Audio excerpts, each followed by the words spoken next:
Hey everybody, hope you're having an amazing day. Welcome to the full series of What If All Might was born in the Dragon Ball Z world. Now before we start this epic crossover, please like, comment, and subscribe because it really helps the channel grow. Now this scenario is going to begin in OG Dragon Ball with Master Roshi's master, Mutaito. He was a wielder of One For All, a power passed down through generations. Shortly after sealing the Demon King Piccolo, which he survives because of One For All, he battles All For One, the symbol of evil. He nearly defeated All For One, but he lost his life in the battle. But before he died, he gave One For All to someone else. A young boy with a weak body but the heart of a warrior. Toshinori Yagi. He entrusted his student Master Roshi to train this future savior. All Might became a hero under the Turtle Hermit School, and via the tutelage of Master Roshi, he honed his abilities, preparing for the day that All For One would return. Now time progresses nearly to the start of OG Dragon Ball. This is when the battle between All Might and All For One happens. With his strength greatly increased via his training, All Might is actually able to win, finally avenging his master. He believed he had killed All For One. The battle did come at a cost. Toshinori was gravely injured. But thankfully, he had a Senzu Bean. You see, during his time training with Master Roshi, both of them visited Korin's tower to progress their power. Korin's preparation is part of the reason why he was able to defeat All For One. Now, as All Might grows in power and becomes the symbol of peace, the story of Dragon Ball begins. He has become the world's greatest hero and is the reigning world martial arts champion. But little does he know, All For One is not dead. He is actually working with the Red Ribbon Army. Don't worry, he'll be back as the symbol of evil. Now the initial start of OG Dragon Ball is basically the same, with Bulma and Kid Goku hunting down the Dragon Balls. But everything's going to change when the Fire Nation attacks. But no, the major divergence starts with the Goku and Krillin's training for the World Martial Arts Tournament. As Roshi has an ulterior motive, training Krillin and Goku to be the next generation of heroes, perhaps to inherit One For All if the need arises. And with Roshi training with All Might for most of his youth and into his elderly age, his power is much stronger than it was in the OG series. This in turn causes Goku and Krillin to be much stronger than they were in canon. Now the day of the tournament arrives and there's not going to be a Jackie Chun because All Might is here. Roshi knows no matter how strong Goku and Krillin got, they will never be able to surpass All Might, which will serve as sufficient motivation for his students. Goku defeats Monster Girin, Nam, and Krillin, ultimately ready to face All Might. Now Goku is nowhere close to All Might. He represents an insurmountable force of power. All Might is at a level that Goku didn't know existed up until now. His speed, his strength are all off the charts. But remember, Goku's tenacity is what makes him special. So as their fight progresses, despite being completely overwhelmed, he manages to actually trick All Might with an afterimage attack, catching him off guard and countering. All Might is very impressed by Goku. No matter how many times he's knocked down, he keeps getting back up, and most importantly, he's always smiling. Goku charges up a Kamehameha and All Might counters with a West City Smash, finally knocking Goku out of the ring. Everyone in the stands cheers. This has been the best finale yet, because usually All Might one-shots his opponents and wins. All Might picks up Goku and brings him to the center of the ring, telling him that no matter what, in victory or defeat, he must always smile. That he has the potential to become a great hero and champion too. Goku smiles, telling him he's going to get him at the next tournament and that he'll get stronger and stronger. Now in the stands, a young Izuku Midoriya is watching the tournament, and he's excited. He wants to be a champion too.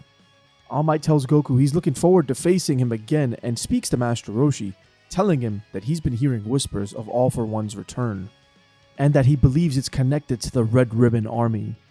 Now after the tournament, Goku hunts for the 4-star Dragon Ball as normal, and this leads him to interacting with the Red Ribbon.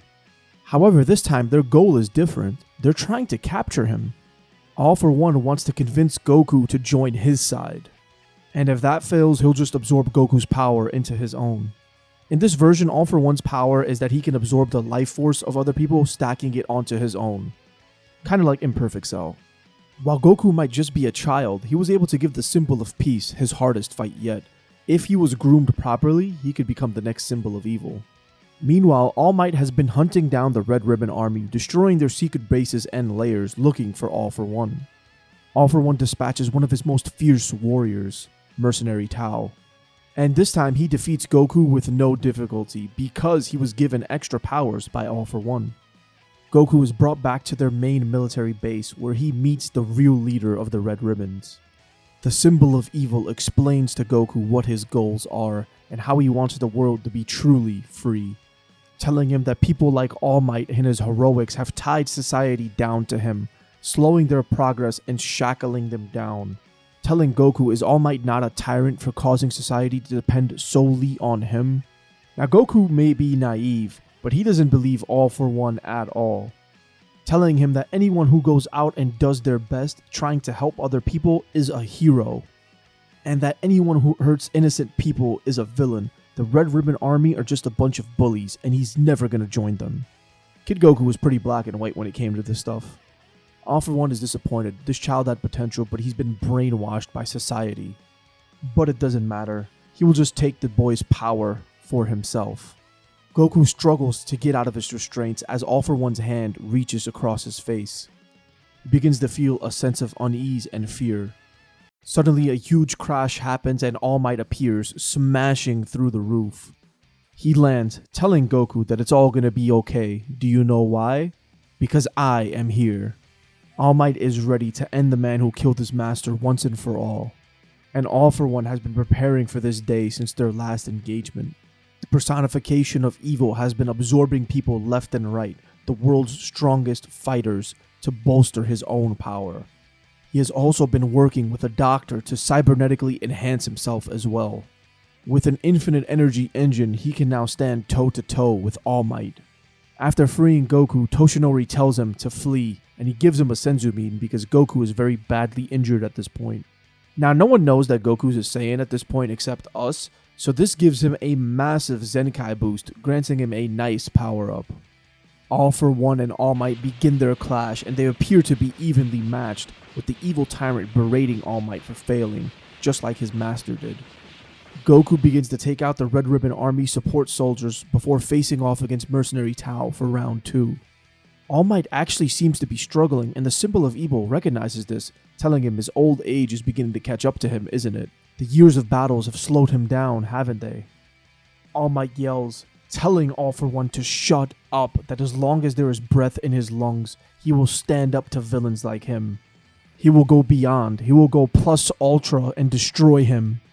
All Might begins to launch a flurry of punches, each one faster and stronger than the one before, ending his deadly combination with a global smash that sends All For One flying into the ground. The entire base begins to crumble as tornadoes form around. Now Goku is in the middle of his rematch when he realizes what's happening. Mercenary Tao launches a Dodon Ray, but this time Goku's fast enough to dodge it. He counters with a kick that sends Mercenary Tao flying through the roof. Goku rushes back to All Might, who is standing there after taking a beating, but he's still smiling. The two of them escape the collapsing base before finally getting to rest. Goku thanks All Might for saving him, and All Might smiles, telling Goku that perhaps they should return back to Master Roshi's place. He's relieved that he finally avenged his master.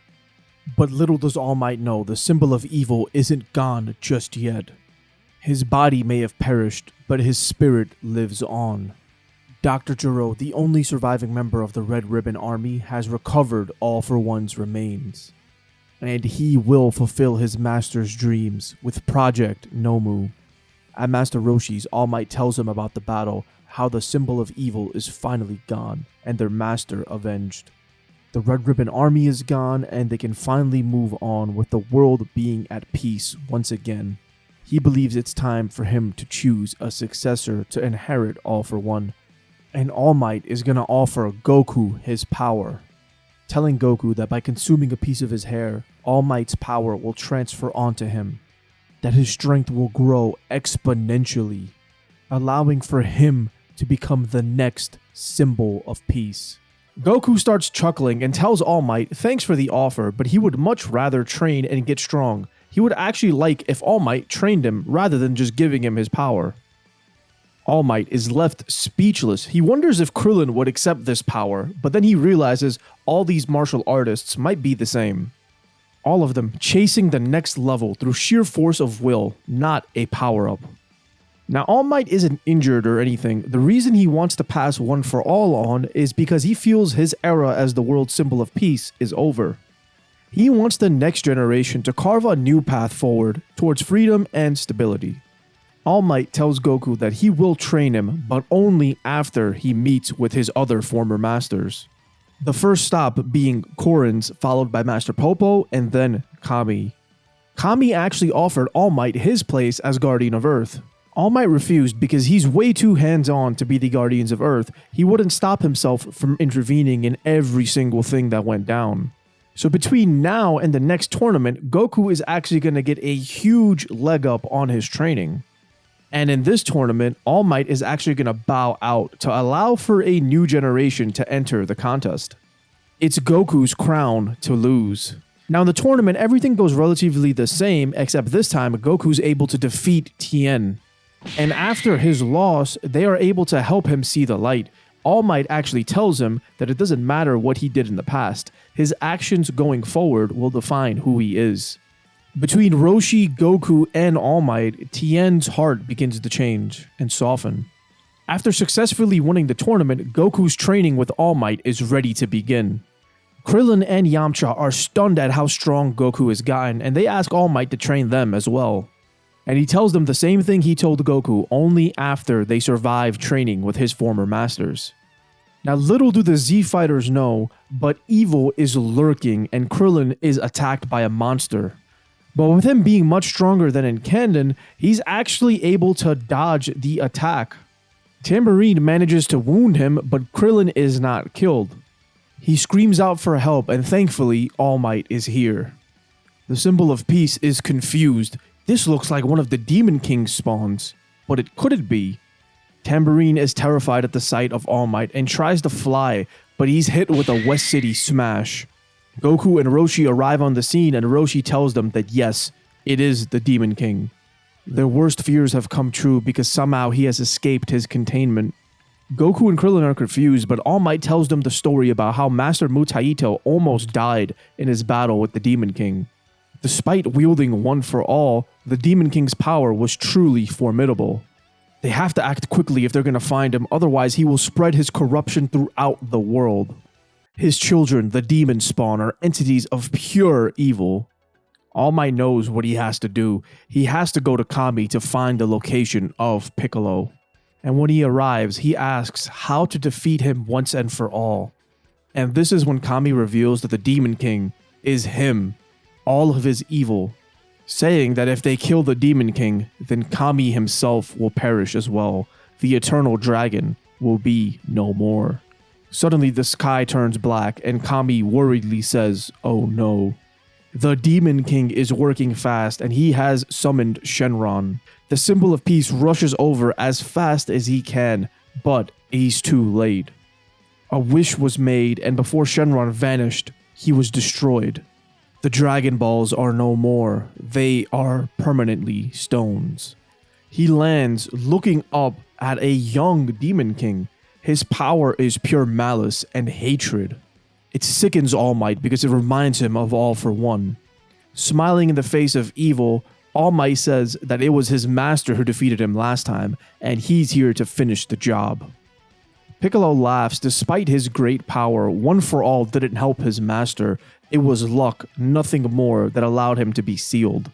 Telling the hero before him that he's going to unleash a darkness on this earth, no one will be able to snuff it out. Goku and Krillin arrive on the Nimbus cloud, and they see All Might facing off with the Demon King, and they tell him they're here for backup. All Might is quick to warn them that they cannot kill him. If he dies, then Kami perishes as well. Kami is the only chance they have to restoring the Dragon Balls. The demon spawn swarm Krillin and Goku, while All Might faces down with evil incarnate himself. Demon King Piccolo's power is nothing to play around with. His speed and strength have all been amplified since he's been granted youth. He is on par with All Might. The symbol of peace may have finally met his match. They begin to fight, exchanging blow after blow, each destroying each other's body. Shockwaves ripple out from their attacks. Now Goku and Krillin are having a much easier time with their opponents, and they're actually able to finish off the demon spawn fairly quickly. Goku is much stronger than his canon counterpart, and he was ripping through them in canon like fodder. Once they finish up, they realize that All Might is gonna need help. Goku doesn't even think, his body just moves on its own as he lunges towards the Demon King. Launching a powerful fist, summoning the power of a great ape, he loses control of himself and accidentally flies right through the Demon King's chest. All Might then lands a powerful smash, sending the evil tyrant spiraling into the ground. And before he perishes, he promises vengeance as he launches an egg away from the battle, thankfully saving Kami in the process. Goku and All Might rest, and Goku realizes he needs much more training if he's gonna be like All Might. Despite knowing the stakes of the battle, he lost control of himself, and he cannot allow that to happen. Now, All Might doesn't berate Goku for losing control, he just tells him to smile because the battle is won, and he wouldn't have been able to do it without Goku and Krillin. Deciding to personally take them to Kami's to train for the next tournament. Krillin and Yamcha train with Korin while All Might trains with Goku and Kami. Now during the time skip once again, Goku and Krillin have grown immensely. All Might is actually participating in the tournament this year. He wants to test everybody's skills. The Z fighters are ready, but then they notice somebody named Majunior and they realize it is Piccolo. Goku approaches and smiles, telling him he's looking forward to their rematch. Now the bracket for this tournament progresses the same up until the semifinals, which are gonna be Piccolo versus Goku. Now All Might was hoping this was the case because it's the best way for Goku to test and see if he's gained control over his power. Now of course, over the 4 years of training with All Might, Goku is much stronger than in canon at this point. So while the fight with Piccolo is much easier, it still manages to push Goku. And once he defeats Piccolo, he actually offers him a Senzu Bean and a rematch to everyone's shock. Everyone except All Might. He noticed Goku tends to view the best in people, and while Piccolo may be the Demon King reborn, he is not destined to go down the same path his father did. And the fact that Goku can see that means he's grown as a person and a fighter.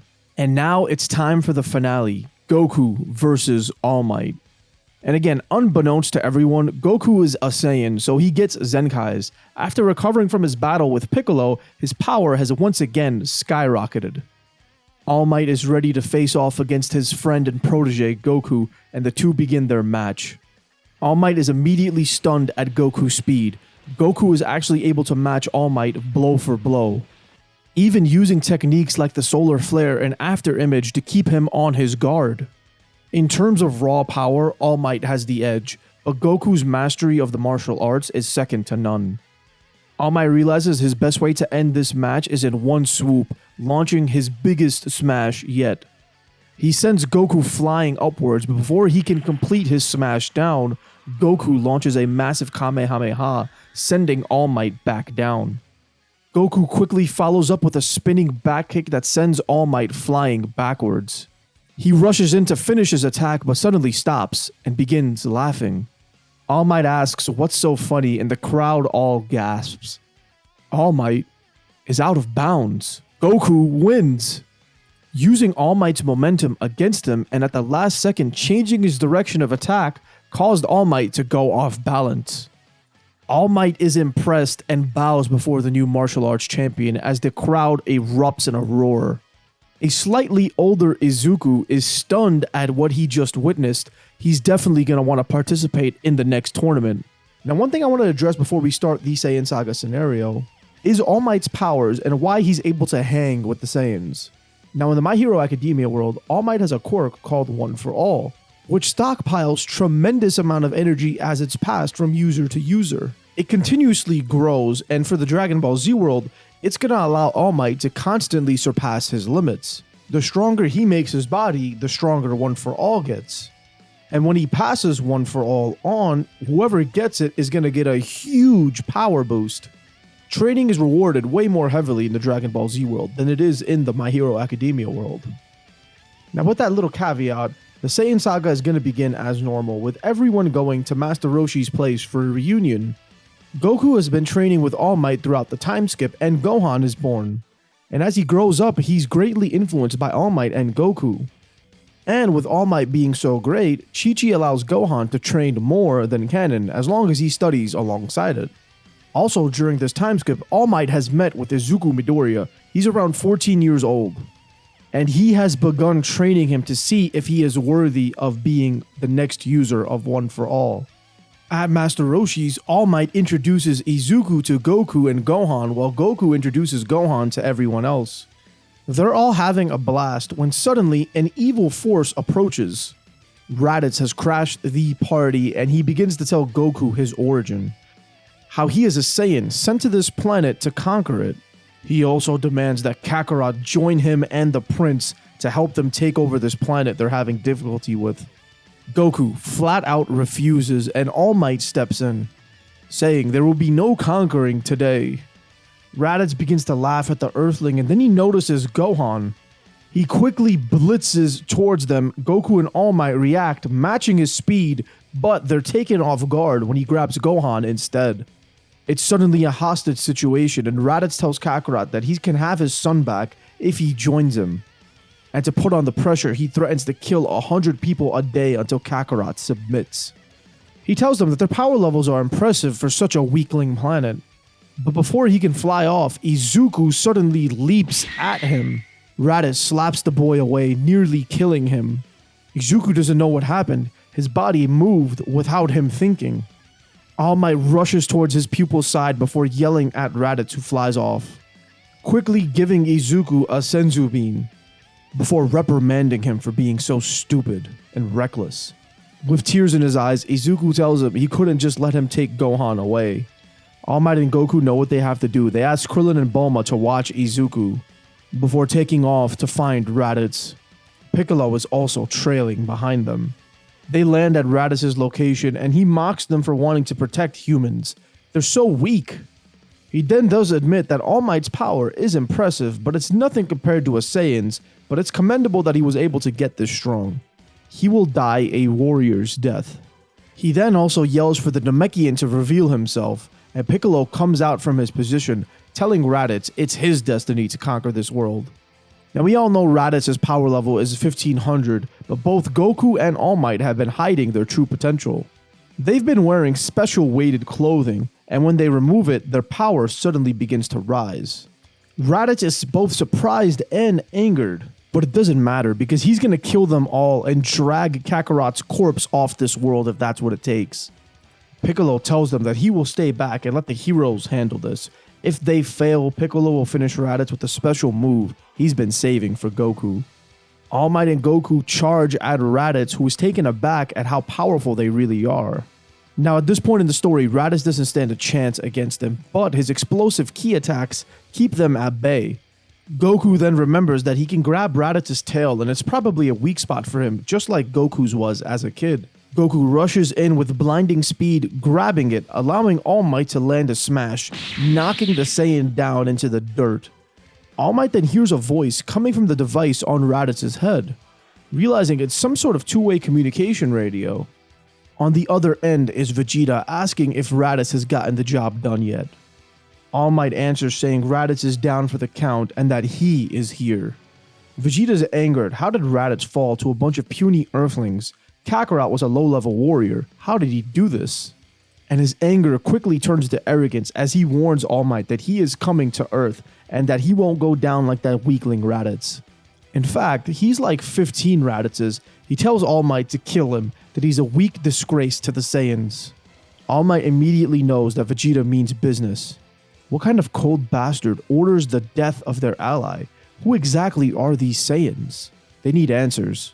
He crushes the scouter after telling Vegeta that he will stop him. All Might quickly tells Goku and Piccolo what he heard. 15 Raditzes is something they can't face right now, and All Might says that he's bringing another Saiyan with him. Who knows how powerful they truly are? Goku runs over to get Gohan out of the space pod and tells him it's all gonna be okay. All Might and Goku don't really know what to do with Raditz, so they bring his body back to Kami's. When he regains consciousness, they tell him to share everything he knows about his allies. They also tell them that this Vegeta told them to kill him because he's weak. Raditz scoffs. He is weak. He lost to his low-class brother and some earthling, that he doesn't deserve to call himself a Saiyan elite. He's a disgrace. Now Goku tells his brother that he doesn't know him, but he tells him that losing isn't the worst thing. It means he has room to get stronger. All Might also tells him that pride is a powerful attribute, but it can be a weakness if you let it. Obviously these words won't change Raditz overnight, but it gives him something to think about. Raditz is gravely injured, and it's going to take him months to recover. In the meanwhile, All Might and Goku visit every day they have. They have to train if they're going to get strong enough to defeat the Saiyans. The Z Fighters join in as well. Everybody eventually spends most of their time at the lookout. All Might brings in Izuku as well. It's time he learned what it means to be a warrior and takes his training up a notch. And he's throwing Izuku into the deep end because his body is extremely weak compared to what the Z Fighters are, and he has a long way to go if he's going to become the next symbol of peace. Izuku and Gohan form a bond during this time. Goku and All Might continually try to push Raditz into helping them against the Saiyans. And Goku tells his brother that after all of his defeats, he came back stronger and stronger. Raditz tells Kakarot he really is an idiot because after a Saiyan recovers from a near-death injury, their power skyrockets. It's why they're the ultimate warrior race. Goku thinks before tossing Raditz a Senzu Bean, telling his brother that this will help him recover instantly, meaning his power will skyrocket, right? Raditz accepts it, and while All Might and the rest are confused, Goku assures them that it's going to be okay. No matter how strong Raditz is, he will not be able to defeat them all. Raditz calls his brother a fool before launching at him, but Goku quickly counters with a devastating elbow to the stomach, knocking Raditz back down into the ground. Telling him that he's been training his whole life, that he's gotten powerful to defend his friends and help the world. That if Raditz opens himself up to it and helps them defeat the Saiyans, he will gain a power he never thought possible. Now Raditz is going to get humbled through these countless beatdowns. The Z Fighters all fight with Raditz after All Might and Goku have weakened him. This is going to be their training for the Saiyans because Raditz is really trying to kill them and escape. Piccolo eventually joins in as well because he can't let these fighters get stronger than him, and if he's going to take over the world, he has to be the strongest. During the year before the Saiyans arrive, both Piccolo and Raditz's demeanors soften, while Izuku's eyes open to the level of threats the Earth faces. Now eventually the year passes and the Saiyans arrive, and now without King Kai's training, Goku doesn't have the Kaioken or Spirit Bomb, but he does have All Might. Raditz is also there as well as Piccolo, Gohan, Izuku, and the Z Fighters. Vegeta and Nappa exit their pods, and everyone is ready to defend the Earth. Now right before the battle began, Izuku and All Might had a discussion, asking if Izuku wants to be the world's next symbol of peace, their next hero. Izuku answers more than anything yes, that he's been training so that he can become a great warrior as well.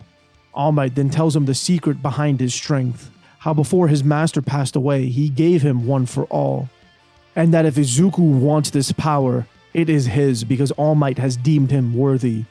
That once he eats his hair, he will become stronger, faster, and more powerful than he ever would have imagined. His power will surpass that of even All Might's. Without hesitation, Izuku says yes and grabs All Might's hair. Back at the battle, Izuku's body is still digesting one for all. Raditz steps up and talks to the Saiyan Prince, telling Vegeta that he realized something while he was on Earth. He realized that by sparring with his Saiyan brother, the weakling, he gained a new level of power. That if the Saiyans were to fight as one, they could actually defeat Frieza. Vegeta is instantly angered by the idea of him training with low-class warriors, and he insults Raditz, mocking Goku the Earth, saying he'll get strong enough on his own to defeat Frieza. He tells Nappa to attack, but Raditz quickly subdues him in just 3 blows, telling Vegeta to drop his pride and look, he was never a match for Nappa before, but after only a year, Raditz is now above him. Nappa is nothing to him now, and Vegeta scoffs, saying he's right, Nappa is nothing. He tosses the warrior before blowing him up, and blitzes Raditz before he can react, knocking him down. All Might and Goku lunge at him and their fight begins. Piccolo, Gohan, and Izuku all wait as backup for the Saiyans. They're moving too fast for them to react. Vegeta is actually holding the two of them back, but when Vegeta and All Might start unleashing their true power, the tide turns in their favor. Vegeta gets desperate and launches an artificial moon, transforming him into a great ape. Everyone is shocked as he grabs All Might and Goku. He laughs as he squeezes the life out of both of them. Goku and All Might struggle, unable to escape his grip. Izuku leaps, harnessing One for All for the first time and lands a massive 100% smash on Vegeta. Sending the towering ape crashes down, he releases All Might and Goku. Izuku broke both his legs and his arm and he begins falling, but All Might manages to catch him. The rest of the Z-Fighters quickly capitalize on this moment as Tien launches a solar flare while Yamcha grabs the tail of Vegeta. Krillin fires a Destructo Disc, slicing it off. Vegeta reverts back into his base form. Bloodied and beaten, he can't fathom it. He lets out a massive ki expulsion, knocking the Z-Fighters back before leaping into the air. He charges a massive Gallic gun and Goku realizes and quickly launches a counter Kamehameha, but it might not be enough. Not having the Kaioken is a hindrance. All Might leaps around and gets behind Vegeta, attacking with a West City Smash, sending Vegeta flying into Goku's Kamehameha. Raditz gets up and moves towards his prince, telling him that he's been beaten. There's no point in fighting back now. Piccolo goes to kill him, but Goku stops him. Vegeta launches a desperate ki attack at Piccolo, yelling at the Namekian to die. Piccolo barely manages to dodge it, and Goku yells at him, saying he can't risk himself like that. If he dies, the Dragon Balls would vanish. Vegeta struggles to get up, collapsing and passing out. With his scouter still on, Frieza has learned of the Wish Orbs and of the Namekians. The battle is won, but Raditz calls Goku an idiot again, telling him that these Dragon Balls are the fabled Wish Orbs, aren't they? Frieza will find them and connect the reports of a Namekian on Earth with this. By freely giving away this information, he has ensured their destruction. He crushes the scouter before telling him that Frieza monitors all communication and that he has everything he needs to take over the universe. They will go to the homeworld of the Namekians and find the Dragon Balls to wish for the power to take over everything. All Might is terrified. If the Earth's dragon can grant the user whatever they want, this Namekian dragon could be even more powerful. He shudders at the thought the havoc that this tyrant could cause. He gives Izuku a Senzu Bean and he has gotten instantly stronger with One for All. Goku asks if Bulma can create a ship so they can go to the planet Namek. They have to stop Frieza. He cannot make a wish. And while she's building this ship, All Might and Goku visit Vegeta in the hospital, asking him to tell them everything he knows about Frieza. The prince's description of this monster makes them realize that they cannot defeat him on their own. Vegeta tells them if they want to win, they will all need to go together. The only chance they have is if they find the Dragon Balls first and make a wish for immortality. Goku doesn't believe this. He has Bulma and Dr. Briefs design a gravity room on the ship. This time the group going to Namek is going to be much different. Goku, All Might, Gohan, Izuku, Vegeta, and Raditz make their way there. On the journey, they will use the gravity chamber along with Senzu Beans to increase their power levels as much as they possibly can, just like Goku did in canon. After training and arriving on Namek, Goku's power level is around 1 million, as is Vegeta's and Raditz. Gohan's power is at 400,000 and Izuku's is at 200,000. But with One for All, his power can skyrocket upwards to an unknown level, but the backlash would hurt him, possibly even killing him.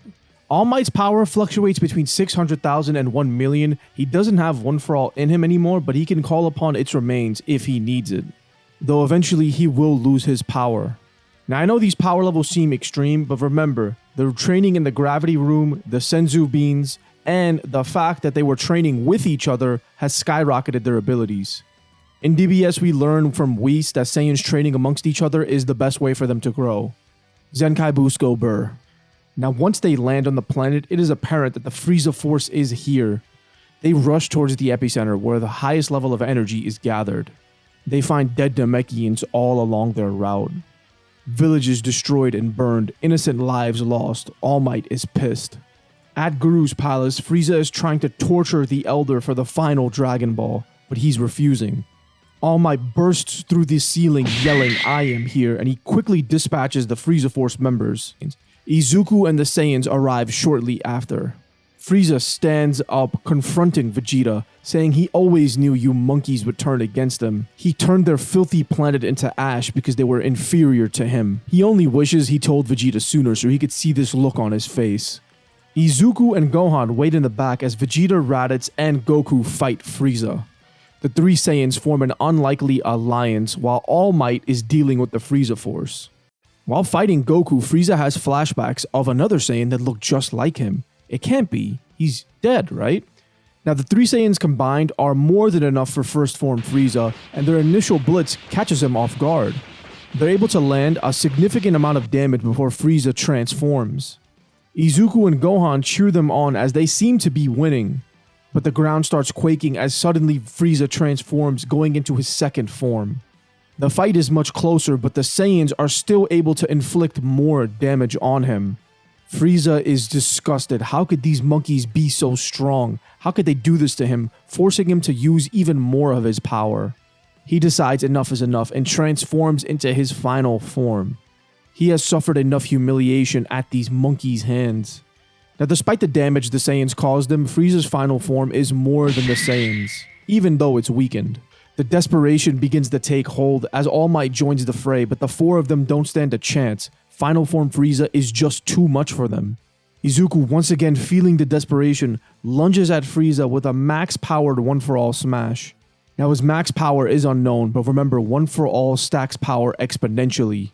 He flies at Frieza with a speed that can't be processed and lands a massive blow on him, sending the tyrant flying backwards and causing a massive air explosion. He collapses, all the bones in his body shattered. He can't move. He can barely breathe. The Saiyans get up and Gohan and All Might rush over to the broken Izuku. All Might fumbles trying to give him a Senzu Bean, but thankfully Dende is there and he helps heal the savior of the Namekians. Gohan and All Might are relieved and the Saiyans are just shocked. Vegeta thinks to himself, did that boy really just kill Frieza with one punch? The prince laughs in disbelief, but that laughter quickly turns to shock when a death beam flies in, aimed at Izuku. Gohan reacts without thinking and jumps in front of the laser, protecting his friend, but being killed in the process. All Might screams in a rage, but it's Goku's face that invokes sheer terror. Frieza has unknowingly unleashed the warrior he feared. The Super Saiyan rises and flies at Frieza in a berserker state. Goku's energy is completely out of control. It is going wild as he pummels Frieza into the ground. All Might joins in, launching Frieza upwards as Goku finishes him with a massive Kamehameha. Goku collapses from the massive energy surge. The emotional drain is too much as he kneels over his son's corpse. All Might closes Gohan's eyes and kneels next to his friend with his hand on Goku's shoulder. Izuku erupts into tears and limps over to Gohan. It's his fault. It's his fault his friend is dead. Raditz's cold demeanor breaks when he tells Kakarot to just use the Dragon Balls. Goku gets up and can barely speak to the Elder, but he asks if he can bring his son back. All Might pleads, but the Elder Guru says for the men who saved Namek, they can use the orbs to bring back their friend. Gohan is brought back to life and he hugs his father immediately. Izuku and All Might are so relieved and Goku returns back to normal. Raditz secretly smiles at his brother's happiness while Vegeta scoffs. They thank the Elder Guru once again before he offers them another gift. He unlocks their potential. For All Might, this means he can keep the embers of One For All burning within him longer. And for Izuku, it strengthens his body and bolsters his power even more. Gohan, Raditz, and Vegeta all get decent power boosts as well. Now with the Frieza saga ending, Vegeta returns back to Earth with everybody because they brought one spaceship. He also doesn't really know what else to do. And with the timeline matching the canon story of Dragon Ball, it's going to be a bit before we see future Trunks arrive. So back on Earth, Vegeta's going to be adjusting to his new life, staying at Capsule Corp because of the gravity training ship. He's going to be obsessed with becoming the legendary Super Saiyan. Raditz has actually moved into Grandpa Gohan's house, staying near Goku and his family. Goku, Gohan, and Raditz spar often with each other. All Might has stepped back from his time as the symbol of peace, allowing Izuku to take on more responsibility.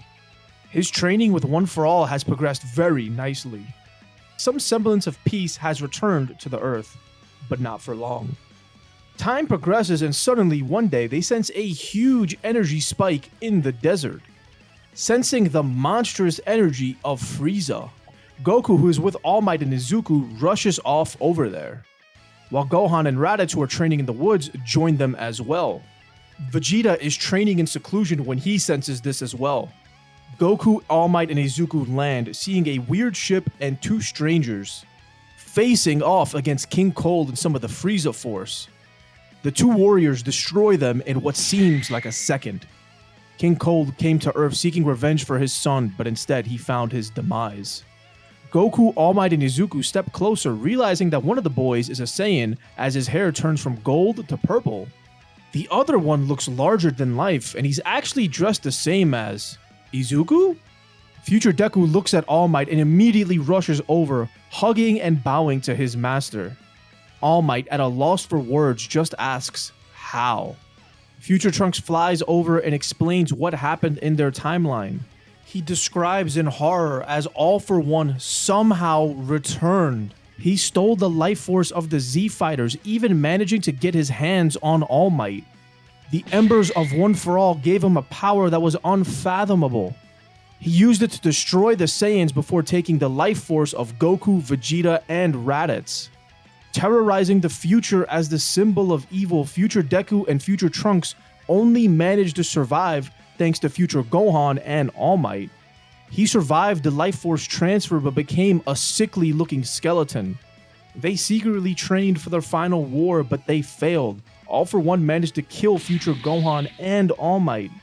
Future Deku and Trunks retreated, and when they realized they stood no chance, Bulma revealed she was working on a way to travel to the past. All they know is that two bioengineered Nomus attack an island, leading to the Z Fighters to intervene. As the Z Fighters were weakened by the Nomus, All For One sweeps in, taking their life force. Goku's body was frail as he was infected by a nanovirus that ravaged his body. He didn't stand much of a chance against All For One, and when he took his power, the Saiyans fell too. Future Trunks and Deku say that if the Z Fighters can manage to defeat the Nomus, then with their powers combined, they might be able to stop All For One before he becomes too powerful. The boys say they're going to stay in the past and only return back to the future once they're strong enough to win. The two future warriors then greet Vegeta, Raditz, and Gohan, telling them what happened and why they are here. Goku immediately informs the human Z Fighters, and for the next 3 years, they will have to train like madmen in order to stop All For One, once and for all. Little do they know, in the distant future, All For One continues his conquest of the planet, eventually ruling and becoming the permanent symbol of evil. Bulma has become the leader of the resistance, creating android fighters meant to destroy All For One. Now, over the course of the 3 years before the Nomu attack, adult Deku and Trunks work with the Saiyans to help them master their power. Young Izuku is stunned at the power his future counterpart possesses. It's even greater than All Might's, which is unfathomable to him. All Might is so proud of his protege, telling him he made the right choice in passing One For All onto him. Future Deku is reluctant to accept the compliment, saying that even with all his power, he couldn't defeat All For One. He won't live up to his potential until he ends this threat. In the 3 years under Future Trunks and Goku's tutelage, Raditz, Gohan, and Vegeta all unlock the Super Saiyan form. But upon doing so, they believe they can push this form even further, and they work towards that. They use Deku as a sparring partner because in the future, he has mastered One For All, and even unlocked the techniques of its previous users. Techniques like Black Whip, Fajin, and a kinetic booster, allowing him to ramp up his speed and power to an unprecedented degree. Black Whip also allows him to use his ki to bind his opponents. All Might always suspected that the previous techniques of the past users were always available to him, but he never reached the level required to achieve this. Young Izuku is absolutely mind-blown. By harnessing the techniques of the past users, it makes his future self one of the greatest martial artists ever. This inspires young Gohan and young Izuku to push each other and grow. Now, the day of the Nomu attacks come, but they're surprised when nothing happens. Little do they know that the symbol of evil has conquered his timeline, stealing the future warriors' time machine from their future selves and jumping into the past to conquer this one as well. All For One has decided to become the master of all the timelines. He reveals himself to the Z Fighters, telling them that their power is nothing, and that once he takes their life forces, he will become unstoppable across all of time. And if you haven't figured it out, in this version of the story, All For One's ability is that he can steal the key essence of other people, absorbing it into himself, kind of like Cell. Future Deku, Goku, All Might, and Vegeta jump into battle as Raditz, Gohan, Young Deku, and all the other Z Fighters support. The symbol of evil's power is terrifying, and he is able to keep up with all 4 of them with no difficulty. Future Deku begins ramping his speed up with Fajin, using the kinetic booster to keep up with All For One. His training in these past 3 years has paid off. But every time he lands a hit, All For One manages to regenerate. All Might is struggling, but he pushes past his limits, his power growing in response to the need. If he was ever the world's symbol of peace, he needs to find a way. Vegeta and Goku begin ascending their power as well. The Saiyans will not be destroyed today. They're close to Mastered Super Saiyan, and at this point they're still unable to tap into Super Saiyan 2. But they're getting close, as All For One laughs, calling their efforts so futile, their resistance, it's pointless. He knocks them all away with a powerful ki expulsion. He then tells them how he killed their families, not fast, but slowly, because they resisted him, their very existence mocking his greatness. He could have stayed in the future, let time play out, but their insolence, it's why he will conquer this time too. He looks at All Might before asking, where is his smile now? All Might's embers of One For All begin to rage as him, Deku, and Young Deku begin an all-out assault against One For All. Not to be outdone, Gohan joins the fray, his power surpassing that of Goku and Vegeta. He's knocking on the door. Future Deku, Young Deku, and All Might all hit All For One with a 100% smash, sending him flying into the ground. Gohan lets loose with a massive ki assault as the rest of the Z Fighters join in, trying to end this menace. Goku and Vegeta recover, joining in with blasts of their own. The symbol of evil laughs as he holds all the fighters at bay before shooting out an electrostatic attack at Young Deku. He begins to approach him as everyone's assault gets more desperate. He grabs the boy, sucking his life force out, but Izuku's scream causes something to snap inside of Gohan. He's not going to let his friend get destroyed. He rushes in without thinking. He ascends into Super Saiyan 2, knocking All For One away from his friend. Deku is alive. He gets up, standing next to Gohan. The 2 young warriors get ready to launch an all-out assault as Future Deku and All Might join in. Goku, Vegeta, and the rest of the Z Fighters will support with ki blasts to keep his regeneration at bay. With Gohan and Young Deku leading the assault, the final war begins. They leap in. Gohan's superior speed and strength allow him to surpass Izuku, but not to be outdone. Young Izuku forces his body to use Fajin, boosting his speed, even though it's ravaging his body. The 2 warriors begin piecing up All For One, slowing him down, allowing for Future Deku and All Might to land smashes on him. Future Deku binds him with Black Whip, allowing All For One to be hit with all the Z Fighters' beams. Izuku and Gohan go for the finish, repeatedly assaulting All For One. His smile fades as he realizes he's not strong enough to stop this. Revealing that he can use the solar flare technique from Tien, he desperately tries to teleport away. But Future Deku is smart. He binds him with Black Whip and thrusts him right back into the middle of the battle. All Might uses all of his strength to land his final smash against All For One, sending him flying upwards, while Future Deku smashes him down into past Deku and Gohan. The 2 of them unleash their final assault while the Z Fighters send their biggest ki blasts. All For One is finally destroyed as not even a single cell of him remains. The battle is won, but at great cost. All Might has used up all his power, and the years of training abuses he put his body through finally catch up to him. Without One For All reinforcing his body, he becomes a skeleton, revealing his true age. Now, unlike in the My Hero verse, All Might can use his muscle form, but not for any significant amount of time. Consider it a lot like how Master Roshi uses his. Because remember, at the end of the day, in this world, All Might is still one of the greatest martial artists to ever live. But his time as the symbol of peace is officially finished. Now, this was the Cell Saga, as the doctor from My Hero Academia was actually Dr. Gero in this story. Project Nomu was all for one. Basically, he was taking the DNA from all the fighters and fusing it with all for one, making him the ultimate key-stealing powerhouse.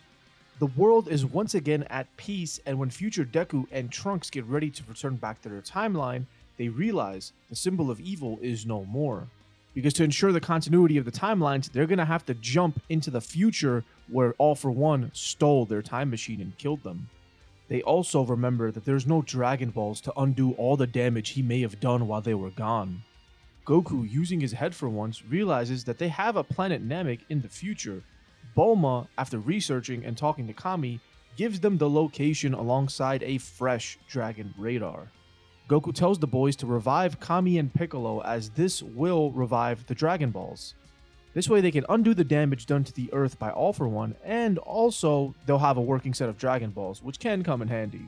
Future Deku and future Trunks bow to their allies, thanking them for everything, but it's actually All Might and Goku who bow to them, telling them if they didn't come back to this world, it would have been destroyed. They are the true heroes of this story.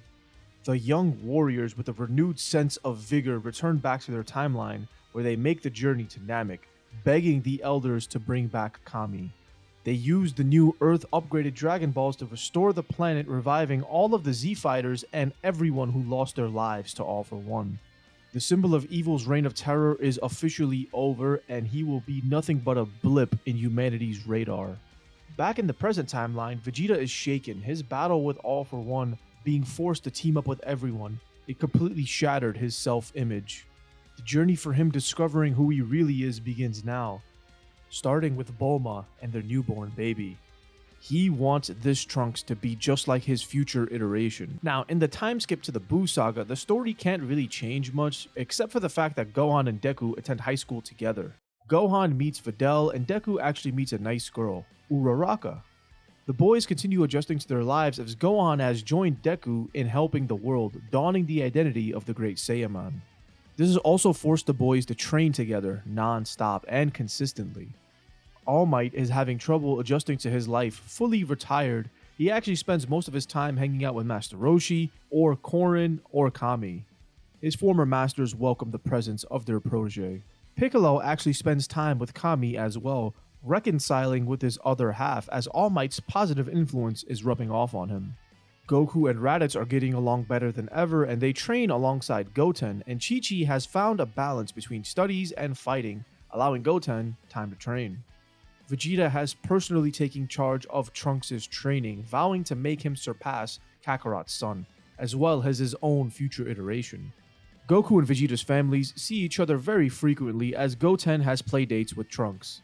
Now, the plot to the Buu Saga is going to kick off at a typical Briefs family barbecue when Goku mentions seeing a flyer of the World Martial Arts Tournament. This immediately sparks the rivalry as Vegeta steps in, saying he will compete and win. Trunks and Goten are itching to battle as well. Upon hearing this, All Might smiles as he sees Gohan and Deku, who look equally excited. Deku hasn't fought in a tournament for a long time. He still remembers when Goku made All Might lose. That was the craziest moment he's ever seen. This time, the roster of the tournament will be Gohan, Goku, Vegeta, Deku, Piccolo, and Raditz.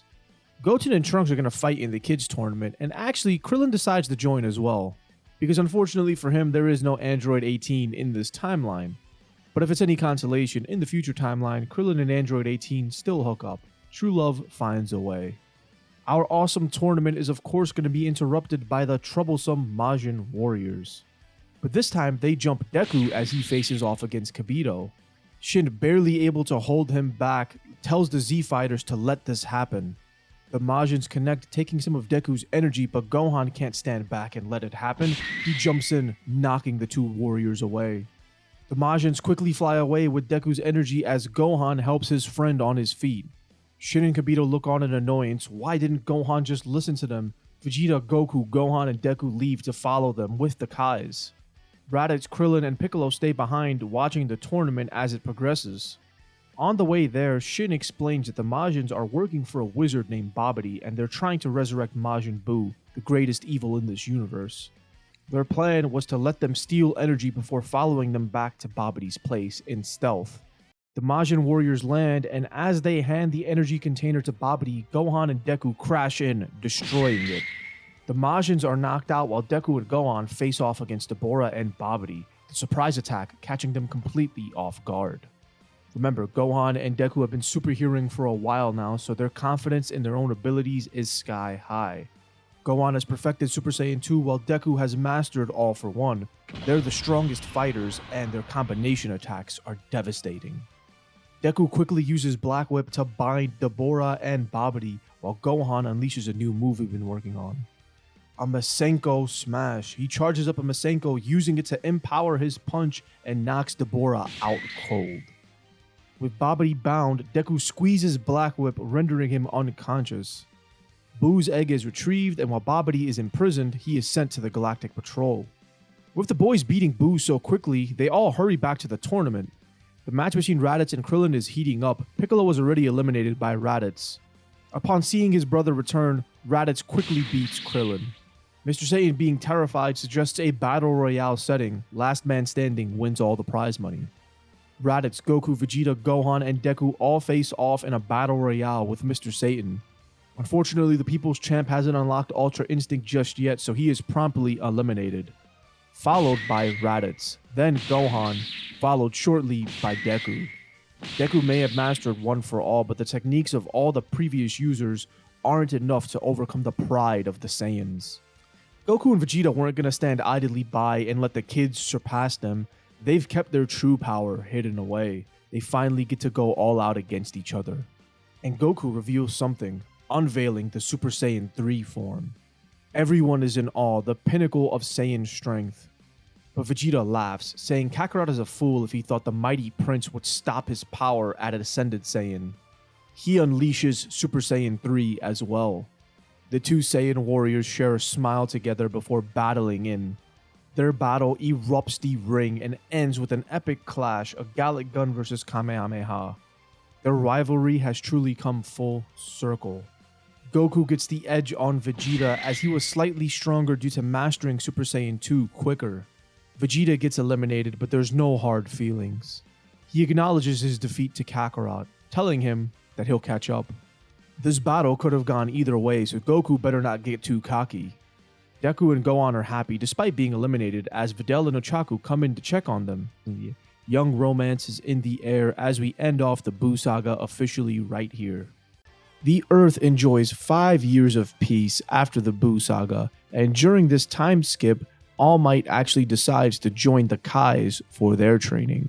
He wants to see how big the universe is and expand his own knowledge.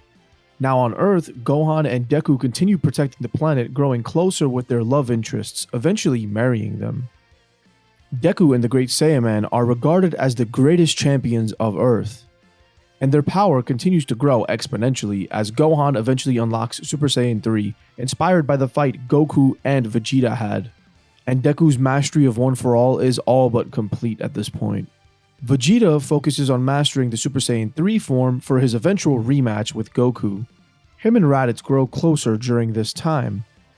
Piccolo eventually decides to visit the planet Namek, reconnecting with his roots and to also find a replacement for Kami. The two of them have decided to fuse together, but not until they find someone to replace the role of Guardian and Keeper of the Dragon Balls. On the Kai's world, All Might is frequently joined by Goku. Toshinori picks him up and drops him off instantly with the Kai Kai, one of the first techniques he learned from Shin. Now of course during this special training, eventually Old Kai is going to be freed from the Z-Sword, offering both All Might and Goku to have their potential unlocked. Goku declines, but All Might, he's intrigued. What exactly would this do for him? His max potential was wielding One for All. Will his body return back to its enhanced state again? Old Kai actually doesn't know, as All Might presents an interesting case. After the completed ritual, All Might doesn't feel any different. Goku tells him to try and power up like he does when he goes Super Saiyan. All Might channels his ki going into his enhanced form, but this time he's able to maintain it. The potential unlock reinforced his body in a similar way to One for All. This form is exhausting to maintain as All Might is older, but he can feel like his old self again, even if briefly. Goku is helping All Might train one day on the Kai planet when suddenly two beings arrive. The Kais immediately freeze up when they realize it's Lord Beerus and his attendant Whis. Beerus approaches, asking if Goku is the Saiyan that defeated Frieza. He then questions if he's the Super Saiyan God. Goku, confused, asks what's a Super Saiyan God. Beerus approaches Goku, sensing trace amount of God Ki in his system. Perhaps spending all this time with the Kais has given him this power. Goku's excitement continues to grow as the Kais tell him that Beerus is the strongest fighter in the universe. He's itching for one. It's been a while since he's had a real fight. Beerus spars with Goku, humiliating him despite his massive boost compared to Kanon. All Might is in awe of Beerus' techniques. His power is something he didn't even know could exist. Goku gets up as Beerus gets ready to leave for the Earth, curious to test the Saiyans there. His vision, it can't be wrong. All Might offers to teleport them instantly. They arrive during Bulma's party. Raditz, Gohan, Vegeta all get tested against Beerus. Even Deku steps up, impressing him with his vast range of attacks. Fajin makes Deku one of the worthiest fighters. Goku and All Might watch as Beerus dismantles everyone with no difficulty. Now Beerus is satisfied with the battles he's had, but he was really looking forward to battling the Super Saiyan God. Goku has an idea, asking Dende if the dragon is ready to be summoned. Goku summons the upgraded Shenron, who explains the ritual, and Goku gets chosen, becoming the vessel for this power. Goku battles Beerus, and it's legendary, exactly what Beerus wanted, but of course, Goku eventually fails. All Might and Vegeta catch Goku as he falls, while Beerus tells Whis that he hasn't used this much power in a long time. The Saiyans have potential. And while Whis looks interested in the Saiyans, he seems particularly interested about All Might. This mortal seems to be an old man, but his transformation is interesting. He also seems to have trace amount of God Ki in his system. He may be the best candidate to becoming the next God of destruction. Shortly after Battle of Gods, Whis returns, offering All Might the chance to train with him. Goku, Raditz, and Vegeta all join him. Gohan and Deku are more than sufficient enough to protect the Earth. Even Goten and Trunks could handle anything thrown their way at this point. They've been sidekicking with Deku and Gohan. On Beerus' world, Whis trains the Saiyans and All Might, trying to get them to master Ultra Instinct. He's trying to craft the perfect God of Destruction candidate. All Might and Goku seem to be the closest ones to it, as their martial arts mastery is above the others. Vegeta and Raditz, their Saiyan pride sewn into their very core, can't accept relinquishing the control. Beerus brings Vegeta and Raditz under his tutelage. He realizes he needs to train if he's going to keep ahead of the Saiyans. Meanwhile, on Earth, the Frieza Force tries to resurrect Frieza, but with Deku and Gohan there, there's no chance. The boys destroy them, but Bulma actually takes some of their technology, looking to study it, maybe find the locations of their bases. She's going to pass the information onto the Galactic Patrol so they can finally get rid of them. But she's stunned when she actually discovers a stress signal, a very old one, and she contacts Whis to ask All Might if he can teleport to that location. All Might agrees, and he brings Goku and Whis together while Beerus naps and Vegeta and Raditz spar. They end up on this weird planet called Vampa. It actually doesn't seem like there's a Frieza Force base here, but they do sense an immense power coming from near the caves. All Might and Goku approach and they see Broly eating some big bug, and Whis is shocked. Another Saiyan? That's interesting. Goku's ears perk up. Another Saiyan? How? Paragus then rushes out on guard, but All Might assures him they aren't here to fight. They immediately notice Broly's shock collar and question Paragus, who tells them that Broly's power is unstoppable. They can't control him without it. Broly looks uncomfortable with the collar and yanks it, causing Paragus to shock him. Goku instinctively slaps the remote away, breaking it, and he rips off Broly's collar. All Might asks why they are here, and that's when Paragus recounts the story of how King Vegeta exiled Broly here because of his freakish power. Whis offers to bring them back to the prince. He's curious to see Broly's power, and he knows there's going to be a fight. They return to Beerus' world, where Paragus, upon seeing Vegeta, begins yelling and berating him. Calling King Vegeta a coward, Vegeta is taken back and responds in kind, pushing Paragus down. This causes Broly to fly at Vegeta, and Whis tells everyone not to step in. Let Vegeta handle Broly. It's a good test of strength for both of them. Vegeta and Broly begin to fight, and Broly's techniques are wild, while Vegeta's movements are much more fluid. The prince easily overpowers Broly, but Broly begins to snap. Vegeta decides to end this fight quickly, transforming into a Super Saiyan, and Paragus is stunned. Broly doesn't back down. He transforms into his Ikari form. The fight continues to escalate as more and more of Beerus' planet is destroyed.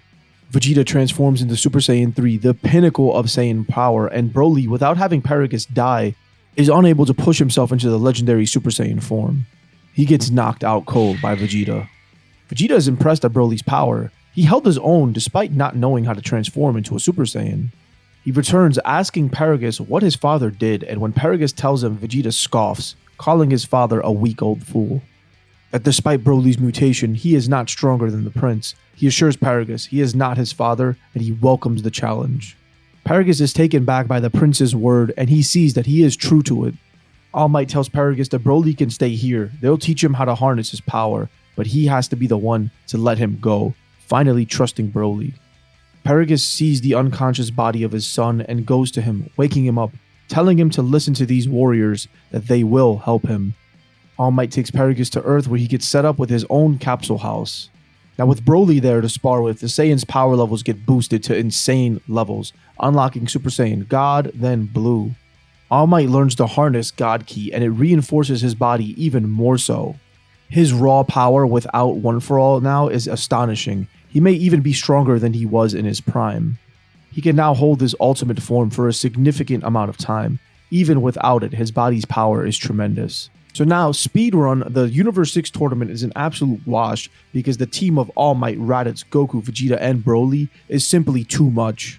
Now this would lead to Zamasu swapping bodies with one of them. Now with this swap, the Saiyans are always on Beerus' planet at this point, so the moment Zamasu arrives, he's getting jumped. Eventually, whoever Zamasu swapped bodies with would get reversed. And then it's time for the Tournament of Power. Universe 7's team is absolutely broken. We have All Might, Deku, Gohan, Goku, Vegeta, Raditz, Broly, Goten, Trunks, and Piccolo.